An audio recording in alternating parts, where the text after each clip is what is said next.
Hello student, कैसे आप लोग? आई होप अच्छे होंगे। तो चलिए अभी भी हम लोग सेमीकंडक्टर को ही कंटिन्यू कर रहे हैं और आज के क्लास में बेसिकली हम लोग रेक्टिफायर के बारे में पढ़ने वाले हैं। दैट मीन्स आप लोगों ने देखा कि पीएन जंक्शन डायोड कैसे वर्किंग करता है। पिछले क्लास में हमने आपको डिटेल में बताया था एज ए फॉरवर्ड बायसिंग और एज ए रिवर्स बायसिंग की तरह काम करता है पीएन जंक्शन डायोड। लेकिन आज के लेक्चर में बेसिकली हम लोग देखेंगे कि कोई भी पीएन जंक्शन डायोड जो होता है उसको हम लोग एज ए रेक्टिफायर के रूप में भी क्या कर सकते हैं, यूज कर सकते हैं। दैट मीन्स यहां पे टॉपिक है कि junction diode as a rectifier. That means कोई भी पीएन जंक्शन डायोड को हम रेक्टिफायर के रूप में, रेक्टिफायर के फॉर्म में कैसे यूज करेंगे, आज के लेक्चर में बेसिकली उसको हम लोग देखने वाले हैं। तो सबसे पहले हम लोग समझते हैं रेक्टिफायर क्या होता है। तो बेसिकली रेक्टिफायर एक ऐसा डिवाइस है जो क्या करता है, इनपुट एसी को आउटपुट डीसी में कन्वर्ट करने का काम करता है।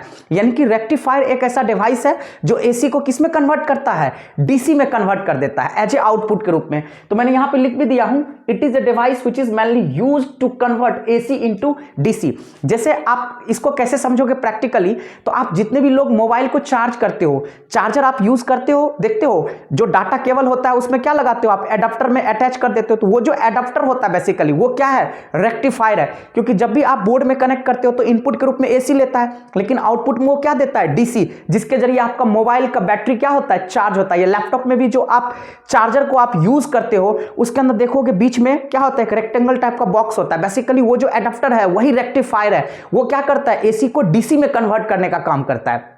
तो रेक्टिफायर एक डिवाइस है जो एसी को किस में कन्वर्ट करने का काम करता है, डीसी में। और इस प्रोसेस को, यानी कि एसी जो डीसी में कन्वर्ट हो रहा है वाया रेक्टिफायर, इसी पूरे इंटायर प्रोसेस को हम लोग क्या कहते हैं, रेक्टिफिकेशन कहते हैं। तो हमने यहां पे ब्लॉक डायग्राम के जरिए दिखा भी रखा हूं कि जैसे एसी डीसी में कन्वर्ट हो रहा है by using this device that is called as rectifier, और this process is called as rectification। तो ये जो पूरा इंटायर प्रोसेस है उसी प्रोसेस को हम लोग क्या कहते हैं, रेक्टिफिकेशन कहते हैं। अब देखिए रेक्टिफायर बेसिकली कितने टाइप के होते हैं, तो दो टाइप के होते हैं। या तो हाफ वेव रेक्टिफायर होगा जिसको हम लोग HWR कहते हैं, या फिर फुल वेव रेक्टिफायर होगा जिसको FWR कहते हैं। अब इंटरेस्टिंग चीज है कि ये सर FWR यानी कि HWR और FWR होता क्या होता है हाफ वेव रेक्टिफायर और फुल वेव रेक्टिफायर? तो बहुत ही सिंपल है। हाफ वेव रेक्टिफायर के अंदर जो है, मैं आप यहां पे आपको एक्सप्लेन करके बता रहा हूं, HWR जिसको कि हम लोग कहते हैं हाफ वेव रेक्टिफायर, इसका सर्किट डायग्राम भी देखिए, कुछ नहीं है, आप बहुत अच्छे से समझ लोगे। हाफ वेव रेक्टिफायर के अंदर क्या होता है, बेसिकली एक ही डायोड यूज होता है। यानी कि जो भी सर्किट होता है उसके अंदर पीएन जंक्शन डायोड कितने यूज होता है, केवल सिंगल डायोड यूज होता है। आप यहां पे देख सकते हैं, ये पूरा सेटअप को हम लोग ट्रांसफार्मर कहते हैं, क्योंकि ट्रांसफार्मर के अंदर कितने कॉइल होते हैं, दो कॉइल, एक प्राइमरी कॉइल और दूसरा सेकेंडरी कॉइल होता है। और ट्रांसफार्मर जो वर्क करता है वो किस पे करता है, म्यूचुअल इंडक्शन के ऊपर काम करता है। तो प्राइमरी को हमने किससे कनेक्ट कर रखा हूं, इनपुट एसी के तौर पे। यानी कि यहां पे जो इनपुट करंट जा रहा है वो एसी के फॉर्मेट में, और ऑलरेडी एसी क्या है, वेरिंग मैग्नीट्यूड, वेरिंग करंट है, क्योंकि हर इंस्टेंट पे एसी के अंदर क्या हो रहा है, करंट का मैग्नीट्यूड वेरी कर रहा है। तो बहुत ही सिंपल, प्राइमरी कॉइल के अंदर आसानी से क्या हो रहा है, फ्लक्स चेंज हो रहा है, जिसकी वजह से सेकेंडरी कॉइल के अंदर क्या हो रहा है, ईएमएफ इंड्यूस हो रहा है। तो इस तरह से ट्रांसफार्मर जो है वो म्यूचुअल इंडक्शन के जरिए क्या करता है, करंट को इंड्यूस करता है। तो जैसे सेकेंडरी कॉइल के अंदर करंट डेवलप हुआ, अब देखिए ये करंट का एरो दिखा दिया हूं, इस तरीके से ये कहां पे पहुंचा, ए पॉइंट पे पहुंचा, दैट मीन्स डायोड के पास पहुंचा। तो यहां पे आप इसको ब्लॉक डायग्राम से समझिए। अब डायोड के पास जो करंट पहुंचा, हमने लिख भी दिया हूं वोल्टेज एट ए। तो यहां पे कैसे कोई भी एसी प्रोपागेट कैसे करता है, क्योंकि ये साइन का कर्व होता है ये। तो देखिए यहां पे क्रस्ट और ट्रफ के फॉर्मेट में ये ट्रेवल कर रहा है। ऊपर वाले पोर्शन को क्रस्ट कहते हैं, नीचे वाले पोर्शन को ट्रफ कहते हैं। तो यहां से यहां तक जो होता है, यानी कि ऊपर वाला जो पोर्शन होता है इसको हम लोग पॉजिटिव हाफ साइकिल कहते हैं, और जो नीचे होता है उसको हम लोग क्या कह देते हैं, नेगेटिव। इनपुट के रूप में कहां पे आ रहा है, ए, यानी कि डायोड के अंदर इनपुट के रूप में एंटर कर रहा है।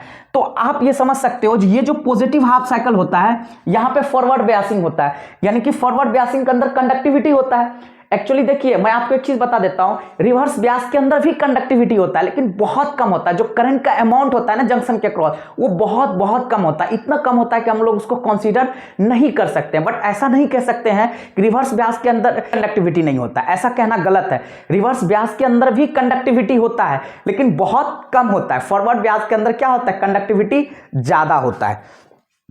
तो यहां पे ये जो पॉजिटिव हाफ साइकिल है, इस पॉजिटिव हाफ साइकिल के अंदर क्या हो रहा है, फॉरवर्ड बायसिंग हो रहा है। तो आराम से ये डायोड क्या करेगा, इसको रेक्टिफाई कर देगा, जो कि आउटपुट के रूप में हमें ये मिल गया। यानी कि ये जो एसी है इसको किस में कन्वर्ट कर दिया, डीसी में। अब ये जो है ये रिवर्स बायसिंग है, तो इसको रेक्टिफाई नहीं, क्योंकि इसके अंदर कंडक्टिविटी बहुत कम है, तो ये डायोड क्या करेगा, और एक ही डायोड है तो इसको ये रेक्टिफाई नहीं कर पाएगा। फिर ये क्या हो गया, फॉरवर्ड ब्यास, इसको आसानी से ये क्या कर देगा, रेक्टिफाई कर देगा। फिर ये रिवर्स ब्यास, इसका रेक्टिफिकेशन नहीं होगा क्योंकि डायोड कितने हैं, एक ही है। और ये फॉरवर्ड ब्यास है तो इसको आसानी से ये क्या कर देगा, रेक्टिफाई कर देगा। तो इस तरीके से जो हम यहाँ पे आउटपुट वोल्टेज दिखाए हैं, आप यहाँ पे देख सकते हैं आरएल है, आरएल यानी कि लोड रेसिस्टेंस है। यही लोड रेसिस्टेंस हमें क्या देगा, आउटपुट देगा। यानी कि ये जो डायोड यहां से जो ट्रांसफार्मर के जरिए जो सेकेंडरी कॉइल को इंड्यूस्ड ईएमएफ मिला, इंड्यूस्ड करंट मिला, जो कि इनपुट के रूप में कहां पे गया, डायोड के पास चला गया। अब ये डायोड ने इस एसी को किस में कन्वर्ट कर दिया, डीसी में। तो आउटपुट के रूप में जो मुझे डीसी मिल रहा है वो किसके जरिए मिल रहा है, इसी लोड रेसिस्टेंस के जरिए मिल रहा है। तो आप इसीलिए हम इसको यहां पे क्या लिख दिए हैं, आरएल, जो कि लोड रेसिस्टेंस, और हमें क्या मिल रहा है, आरएल के जरिए क्या मिल रहा है, आउटपुट वोल्टेज मिल रहा है। तो ये जो ग्राफ है ये इनपुट का है, इनपुट वोल्टेज एट ए, और यहां पे क्या है, ये जो नीचे वाला जो ग्राफ दिखा है ये हमें क्या दे रहा है, आउटपुट वोल्टेज अक्रॉस, यहां पे लिखा है वोल्टेज अक्रॉस आरएल। यानी कि ये जो आउटपुट वोल्टेज है ये किसके जरिए मुझे मिल रहा है, इसी लोड रेसिस्टेंस के जरिए मिल रहा है। तो आपको क्या करना है, पेपर में ये सर्किट डायग्राम भी ड्रॉ करना है, और साथ में ये जो इनपुट और आउटपुट कर्व है, ये इनपुट और आउटपुट का जो ग्राफ है इसको भी आपको दिखाना पड़ेगा। यानी कि अगर आपने इसको ड्रॉ कर दिया तो 1 मार्क आपका कहीं नहीं गया। और डिटेल है कि आप HWR को यानी कि हाफ वेव रेक्टिफायर को एक्सप्लेन कर दोगे, तभी मैं एक्सप्लेन करके उसको राइट डाउन भी कर देता हूं ताकि आपको फर्दर समझने में कोई दिक्कत। क्या होता है कि एक ही डायोड यूज होता है, तो एक डायोड जो है किसी एसी के आधे वेव को यानी कि हाफ वेव को ही क्या कर पाएगा, रेक्टिफाई कर पाएगा। पूरे वेव को यानी कि ये जो एसी का कंप्लीट वेव है इस पूरे वेव को रेक्टिफाई नहीं कर पाएगा। अगर मुझे पूरे इस एसी का जो यानी कि ये जो एसी का पूरा कर्व है, ये जो पूरा एसी का वेव है, अगर हम पूरे एसी को रेक्टिफाई करना चाहते हैं कंप्लीटली, तो उसके लिए हमें किसको यूज करना पड़ेगा, फुल वेव रेक्टिफायर को यूज करना पड़ेगा। तो हम फुल वेव रेक्टिफायर को भी आज के लेक्चर में ही देखेंगे। तो मेरे ख्याल से हाफ वेव रेक्टिफायर को आपको समझने में कोई दिक्कत नहीं हुआ होगा। बस हम सिंपली आपको हाफ वेव रेक्टिफायर में दो चीज को ध्यान में रखना है।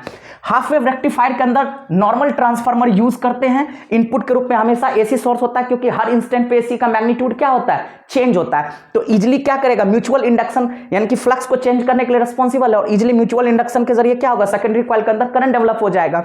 और डायोड एक ही होता है, तो यहां पे जो पॉजिटिव हाफ साइकिल है उसके अंदर फॉरवर्ड बायसिंग होता है, आराम से ये क्या करेगा, रेक्टिफाई कर देगा। और जो नेगेटिव हाफ साइकिल अंदर नेगेटिव हाफ साइकिल है वो क्या होता है, उसके अंदर रिवर्स बायसिंग होता है, तो उसके अंदर कंडक्टिविटी बहुत कम है, तो ये डायोड उसको रेक्टिफाई नहीं कर पाता है। तो एक ही डायोड है, इसलिए ये क्या करेगा, हाफ वेव यानी कि पॉजिटिव हाफ साइकिल जो है उसको आराम से ये क्या कर देता है, रेक्टिफाई कर देता है। तो और जो भी आउटपुट मिलता है वो मुझे किसके जरिए मिलता है, लोड रेसिस्टेंस के जरिए मिलता है। चलिए मैं इसको आपको वर्ड में भी लिख देता हूं ताकि आपको समझने में फर्दर कोई दिक्कत नहीं है। हाफ वेव रेक्टिफायर का जो है वर्किंग को मैंने यहाँ पे रिटन फॉर्मेट में भी लिख दिया हूं ताकि आपको फर्दर समझने में कोई दिक्कत नहीं हो। जैसा कि मैंने ऑलरेडी आपको बताया था कि during the positive half cycle, जो भी आपने सर्किट डायग्राम को आप ध्यान से देखिएगा कि जो पॉइंट ए था वो क्या हो जाएगा, पॉजिटिव। हाफ साइकिल के अंदर ए क्या हो जाएगा, पॉजिटिव, और बी क्या हो जाएगा, नेगेटिव। उस केस में डायोड किसके तरह वर्क करेगा, फॉरवर्ड बायस की तरह, और वो करंट को क्या करेगा, कंडक्ट करेगा। तो वही चीज को मैंने यहां पे लिख दिया हूं कि during the positive half cycle of AC the end A is positive and the end B is negative, so the diode D becomes forward bias and conduct current I which flows through the load resistance RL। क्योंकि output जब भी मिलेगा तो मुझे किसके cross मिलेगा, load resistance के cross मिलेगा। और जो नेगेटिव हाफ साइकिल होगा, जैसा कि आपने देखा होगा, आप इनपुट आउटपुट वेव में भी देखिएगा, कर्व में भी देखिएगा, जो हमारा नेगेटिव हाफ साइकिल होगा उस केस में क्या होगा, जो सर्किट डायग्राम के ऊपर पॉइंट ए था वो क्या हो जाएगा, नेगेटिव, और जो एंड बी है वो क्या हो जाएगा, पॉजिटिव। तो but during the negative half cycle the end A becomes positive and but during the negative half cycle the end A becomes negative and the end B becomes positive and the diode D becomes reverse bias। Very simple, यानी कि negative half cycle के अंदर क्या होगा, जो ए था वो क्या हो जाएगा, नेगेटिव, और बी क्या हो जाएगा, जो भी एंड बी था वो क्या हो जाएगा, पॉजिटिव। तो उस केस में जो मेरा डायोड था वो किसके तरफ बिहेव करने लगेगा, रिवर्स बायस के अंदर। और आप जानते हो रिवर्स बायस के अंदर कंडक्टिविटी नहीं के बराबर होता है, तो यहां पे लिखा है becomes reverse biased and no current flows। तो that means no voltage appears across RL। उस केस में क्या होगा, जब डायोड ही हमारा रिवर्स बायस की तरह काम करेगा तो आउटपुट वोल्टेज का कोई चांस ही नहीं है। Very simple. और एक इंटरेस्टिंग फैक्ट यहां पे क्या होता है कि कोई भी हाफ वेव रेक्टिफायर के अंदर जो आप इनपुट एसी को ले रहे हो, यानी कि इनपुट वोल्टेज, इनपुट करंट जो भी ले रहे हो, अगर आप उसको इनपुट वोल्टेज को बढ़ाओगे या घटाओगे तो आउटपुट वोल्टेज भी आपका बढ़ेगा और घटेगा। Very simple. तो उसी को मैंने यहां पे पॉइंट में भी लिख दिया हूं कि hence if the input voltage increases or decreases then the current also increases or decreases across RL. क्योंकि जो भी आउटपुट मिल रहा है वो हमें किसके जरिए मिल रहा है, लोड रेसिस्टेंस के जरिए मिल रहा है। तो लोड रेसिस्टेंस को एज ए आउटपुट वोल्टेज के रूप में हम लोग यूज कर रहे हैं। Very simple. तो वही चीज मैंने यहां पे लिखा हूं, if the input voltage increases or decreases then the current also increases or decreases across RL as a output voltage. यानी कि अगर आप इनपुट एसी को बढ़ाओगे घटाओगे तो आपको आउटपुट भी क्या होगा, बढ़ता और घटता हुआ नजर आएगा। फुल वेव रेक्टिफायर यहां पे लिखा हुआ है। फुल वेव रेक्टिफायर में क्या होता है, तो ऑलरेडी आपने देखा था हाफ वेव रेक्टिफायर के अंदर क्या था, सर्किट डायग्राम के अंदर एक ही डायोड लगा हुआ था। लेकिन फुल वेव रेक्टिफायर के अंदर कितने डायोड लगे हुए हैं, दो, एक D1 और दूसरा D2। सब कुछ उसी तरह से जैसे हाफ वेव रेक्टिफायर में, सिर्फ एडिशनल में यहां पे दो चीज हुआ है।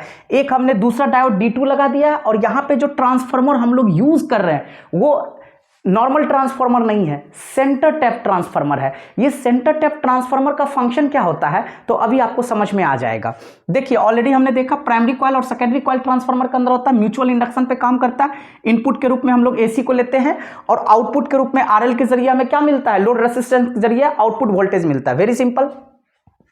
देखिए यहां पे जो सेंटर टैप है बेसिकली क्या होता है आप यहां पे समझिए। देखिए ये आपको इससे अच्छा यहां पे ग्राफ पे समझ में आएगा बहुत अच्छे से। देखिए जो हमारे पास ए पॉइंट है उसके अक्रॉस जो यहां पे सेंटर टैप जो ट्रांसफार्मर जो है ये करंट को भेज रहा है, वो इस तरीके से भेज रहा है एसी को, ऑलरेडी आप जान रहे हैं। तो यहां पे क्या हो रहा है, एसी का ये पॉजिटिव हाफ साइकिल है और एसी का ये नेगेटिव हाफ साइकिल है। Very simple. तो फर्स्ट पॉजिटिव हाफ साइकिल के अंदर जो एंड ए है ये किसकी तरफ बिहेव करेगा, पॉजिटिव, और एंड बी किसकी तरफ बिहेव करेगा, नेगेटिव। तो वेरी सिंपल, अगर एंड ए पॉजिटिव है और बी नेगेटिव है तो इस केस में डायोड 1 किसकी तरफ बिहेव करेगा, फॉरवर्ड बायस की तरफ। यहां पे मैंने लिख भी दिया हूं, during the positive half cycle of input AC the end A becomes positive and the end B becomes negative, so the diode D1 becomes forward bias। और ये क्या करेगा, करंट को कंडक्ट करेगा। Very simple. और ये करंट को कैसे कंडक्ट करेगा, तो इसका पाथ होता है, जब डायोड D1 फॉरवर्ड बायस की तरह काम करेगा तो इसके अक्रॉस जो करंट आएगा वो किस पाथ के जरिए आएगा, A D1 XY TA। Very simple, ये इसका पाथ होगा, अलोंग द पाथ। यहां पे मैंने लिख भी दिया हूं, forward bias and conduct current along the path A D1 XY TA and the diode D2 become, यानी कि वेरी सिंपल, जब डायोड 1 हमारा फॉरवर्ड ब्यास की तरह काम करेगा तो उस केस में डायोड 2 किसके तरफ बिहेव करेगा, रिवर्स ब्यास की तरह। यानी कि डायोड 1 के अंदर जब कंडक्टिविटी होगा, जब डायोड 1 रेक्टिफिकेशन का काम करेगा तो उस केस में डायोड 2 किसके तरफ बिहेव करेगा, रिवर्स ब्यास की तरफ। यानी कि डायोड 2 के क्रॉस रेक्टिफिकेशन नहीं होगा। तो सबसे पहले डायोड 1 के क्रॉस देखते हैं, पॉजिटिव हाफ साइकिल, ये हमारा क्या हो जाएगा, फॉरवर्ड ब्यास। इसको इजिली डायोड 1 ने क्या कर दिया, रेक्टिफाई कर दिया, यानी कि आउटपुट हमें डीसी के रूप में मिल गया। इसलिए हमने ये किसके जरिए मिला, D1 के जरिए। इसलिए यहां पे क्या हमने लिख दिया, ड्यू टू D1। आप यहां पे लिख भी सकते हो ड्यू टू D1 के जरिए। अब देखिए ये रिवर्स ब्यास, इसका कोई रेक्टिफिकेशन नहीं होगा, फॉरवर्ड ब्यास रेक्टिफाई हो जाएगा, reverse bias no rectification, forward bias rectify हो जाएगा, reverse bias no rectification, forward bias rectify हो जाएगा। अब यहां पे क्या है, एसी का तो यहां पे फुल वेव रेक्टिफायर है, तो पूरे एसी के कंप्लीट साइकिल को रेक्टिफिकेशन होना चाहिए। तो बहुत ही सिंपल, यहीं पे सेंटर टैप ट्रांसफार्मर क्या करेगा कि तुरंत क्या करेगा कि जो भी रेक्टिफिकेशन डायोड 1 के अंदर नहीं हुआ, यानी कि जो भी नेगेटिव हाफ साइकिल है, तुरंत उसके डायरेक्शन को क्या करेगा, रिवर्स करके कहां पे भेज देगा, डायोड 2 के पास। तो आप देखिए यही सेंटर टैप ट्रांसफार्मर का काम है, ये डायरेक्शन को तुरंत क्या करेगा, एसी का जो डायरेक्शन होता है उसको रिवर्स करके कहां पे भेज देगा, डायोड 2 के पास। तो देखिए यहीं पे डायरेक्शन को रिवर्स करके ये इनपुट के रूप में कहां पे चला जा रहा है, बी के पास चला जा रहा है। तो अब जो यहां पे पॉजिटिव हाफ साइकिल था वो यहां पे क्या बन गया, नेगेटिव हाफ साइकिल। यानी कि जो ए के पास फॉरवर्ड ब्यास की तरह काम कर रहा था वो बी के पास किसके तरह काम कर गया, रिवर्स ब्यास की तरह, क्योंकि ऑलरेडी ये जो था इसका तो रेक्टिफिकेशन हो चुका है। और जो यहां पे रिवर्स ब्यास था वो यहां पे यानी कि बी के पास किसकी तरह बिहेव कर रहा है, पॉजिटिव हाफ साइकिल बन गया, यानी कि ये फॉरवर्ड ब्यास की तरह काम कर रहा है। तो आराम से डायोड 2 क्या करेगा, इसको रेक्टिफाई कर देगा। और यानी कि जो अगला ड्यूरिंग नेगेटिव हाफ साइकिल जो होगा, यानी कि ड्यूरिंग नेगेटिव हाफ साइकिल के अक्रॉस क्या हो जाएगा, जो एंड ए है वो नेगेटिव हो जाएगा, बी पॉजिटिव हो जाएगा। तो उस केस में क्या हो जाएगा, हमारे पास जो डायोड 2 है वो फॉरवर्ड ब्यास की तरह काम करेगा। तो आराम से ये डायोड 2 क्या करेगा, इसको रेक्टिफाई कर देगा, क्योंकि ये फॉरवर्ड ब्यास की तरह काम करेगा। ये रिवर्स ब्यास है, इसका कोई रेक्टिफिकेशन नहीं। ये reverse bias no rectification, forward bias rectify हो जाएगा, नो रेक्टिफिकेशन, रेक्टिफाई हो जाएगा, नो रेक्टिफिकेशन। तो ये जो आउटपुट मिला, ये डायोड 2 ने इसको क्या कर दिया, जो पहले ए के पास जो नेगेटिव हाफ साइकिल था वो बी के पास क्या बन गया, पॉजिटिव हाफ साइकिल। तो इजिली जो यहाँ पे रिवर्स ब्यास था वो फॉरवर्ड ब्यास बन गया। तो आराम से डायोड 2 ने इसको क्या कर दिया, रेक्टिफाई कर दिया। दैट मींस इस एसी को किसमें कन्वर्ट कर दिया, डीसी में कन्वर्ट कर दिया। तो जब डायोड 2 हमारा फॉरवर्ड ब्यास की तरह काम करेगा, उस केस में डायोड 1 हमारा किसकी तरफ बिहेव करेगा, रिवर्स ब्यास की तरह। तो आप देख सकते हैं इस तरीके से जो ये जो आउटपुट आपको मिला है, ये ड्यू टू किसके जरिए मिला है, D2 के जरिए मिला है। तो इस तरह से ऑल्टरनेट, यानी कि पहले पॉजिटिव हाफ साइकिल के अंदर D1, दूसरे पॉजिटिव हाफ साइकिल के अंदर क्या हो रहा है, D2। यानी कि इस तरीके से D1 D2 D1 D2 ये दोनों डायोड मिलकर के क्या करेगा, ये जो AC है इस पूरे AC को क्या करेगा, DC में कन्वर्ट कर देगा। तो यही हमारा फुल वेव रेक्टिफायर का क्या होता है, फंक्शन होता है। और फुल वेव रेक्टिफायर जो है किस तरह से पूरे AC को DC में कन्वर्ट कर देता है, ये है सर्किट डायग्राम और ये हमारा इनपुट और आउटपुट कर्व है। यानी कि ये जो हमने इनपुट एट A लिया हूं, जिसको हम लिख सकते हैं इनपुट AC एट A, और ये हमारा input at B, that means input AC at B के पास जो चल रहा है, जो डायोड 2 के पास मिल रहा है। और ये हमारा क्या है, आउटपुट, यानी कि पूरा का पूरा आउटपुट जो हमें मिल रहा है वो किसके जरिए मिल रहा है, लोड रेसिस्टेंस के जरिए। एक चीज ध्यान में रखिएगा कि पूरे रेक्टिफायर के अंदर जो भी आउटपुट वोल्टेज होगा, चाहे D1 ने जो रेक्टिफाई करके भेजा, यानी कि D1 ने जो भी AC को DC में कन्वर्ट कर दिया और D2 ने जो AC को DC में कन्वर्ट कर दिया, दोनों के जरिए जो आउटपुट वोल्टेज होगा वो हमें इसी RL के जरिए मिलेगा। तो आपको ध्यान रखना है कि यहां पे देखिए जब B पॉजिटिव की तरफ बिहेव करेगा, A नेगेटिव हो जाएगा। तो उस केस में डायोड 2 के अक्रॉस जो करंट का पाथ होगा, यानी कि डायोड 2 जब फॉरवर्ड ब्यास की तरह काम करेगा और डायोड 2 जो करंट को कंडक्ट करेगा उसका पाथ हमारा क्या हो जाएगा, तो B D2 X Y T B, यानी कि D2 के अक्रॉस करंट का पाथ हो जाएगा B D2 X Y T B, और D1 के अक्रॉस करंट का पाथ क्या हो जाएगा, A D1 X Y T A। Very simple, यानी कि दोनों डायोड के अक्रॉस करंट का पाथ क्या है, अलग अलग है, लेकिन जो भी आउटपुट मिल रहा है वो हमेशा किसके अक्रॉस मिल रहा है, RL के जरिए मिल रहा है, इसी लोड रेसिस्टेंस के जरिए मिल रहा है। और एक चीज बहुत इंटरेस्टिंग है कि चाहे डायोड 1 के अक्रॉस जो आउटपुट का डायरेक्शन होगा और डायोड 2 के अक्रॉस जो करंट का डायरेक्शन होगा, दोनों का डायरेक्शन ऑलवेज क्या होगा, X2Y, यानी कि दोनों डायोड के अक्रॉस जो करंट का डायरेक्शन होगा वो हमेशा X2Y होगा। यहां पे आप देख भी सकते हैं D1 के जरिए जो करंट आ रहा है वो भी X से Y की तरफ जा रहा है, और D2 के अक्रॉस जो करंट जा रहा है वो भी किधर से किधर जा रहा है, X से Y। यानी कि दोनों के अक्रॉस, D1 और D2 दोनों के अक्रॉस जो करंट का डायरेक्शन होगा वो फ्रॉम X to Y।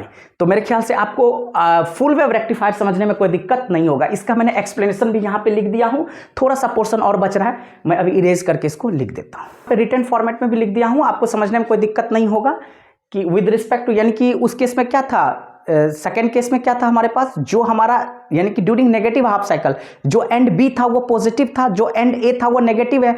तो उस केस में डायोड 2 हमारा किसकी तरफ बिहेव करने लगा था, फॉरवर्ड ब्यास, और डायोड 1 किसकी तरफ बिहेव करने लगा था, रिवर्स ब्यास। उसी को चीज में लिख दिया था कि with respect to the centre tap T so the diode D1 becomes reverse, की डायोड 1 के क्रॉस करंट का पार्ट क्या था, A D1 X Y T A, आप सर्किट डायग्राम में देख सकते हैं। उसी तरह से जब डायोड 2 हमारा फॉरवर्ड ब्यास की तरह काम करेगा तो उसके अक्रॉस जो करंट का डायरेक्शन होगा, यानी कि जब हमारे पास यहां पे क्या हो जाएगा, diode 2 becomes forward Beas which conduct current along the path, इसके लिए करंट का पाथ क्या हो जाएगा, तो बहुत ही simple B D2 X Y T B। Circuit diagram में अपने आप आपको समझ में आ जाएगा, ध्यान से देखिएगा। तो ऑलरेडी हमने ये लास्ट में ये भी बता रखा था कि दोनों केस में चाहे डायोड 1 के चलते करंट का डायरेक्शन हो या डायोड 2 के चलते करंट का डायरेक्शन है, जो भी हमारा हमेशा आउटपुट वोल्टेज का डायरेक्शन होगा, जो भी करंट का डायरेक्शन होगा वो हमेशा क्या होगा, X2Y। उसी चीज को मैंने यहां पे वर्ड में लिख दिया हूं कि during the both half cycles, चाहे फर्स्ट पॉजिटिव हाफ साइकिल या नेगेटिव हाफ साइकिल, जो भी हमारा of input AC, the current through the load resistance RL flows in the same direction, that is from X to Y, जो कि आप circuit diagram में देख सकते हो। चाहे डायोड 1 के चलते करंट हो या डायोड 2 के चलते करंट है, both are directed from X to Y, यानी कि दोनों सेम डायरेक्शन में